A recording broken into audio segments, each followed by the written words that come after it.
first started eating plant-based, it was kind of challenging to find things that would replace things that we normally ate like every week. So one of the things my family has always loved is a really good burger. So I learned a lot of different burger recipes, but this one is one of our favorites. It's a black bean burger, and I'm going to demonstrate how I make these and show you how we dress them up and enjoy them. So first off, we use a blender for this part.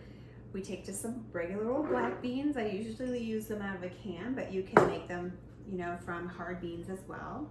This is fire roasted tomato, and I like the fire roasted flavor. So today, kind of the flavors in general are kind of a Tex-Mex flavor, so we decided to go fire roasted. Okay, so these burgers cook up really quick. So in the oven, it's like 20 to 25 minutes max, and then they're ready to go. So a lot of times we'll have just like a fruit salad on the side, or a tossed salad, or maybe some, oh, we should make smashed potatoes. Sometimes we make smashed potatoes. We'll do that in another video because those are so good.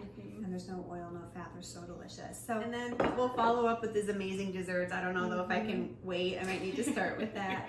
But thank you for joining us for our first cooking demo video, and please come back and join us in the future for even more recipes and tips and tricks about living a plant-based lifestyle.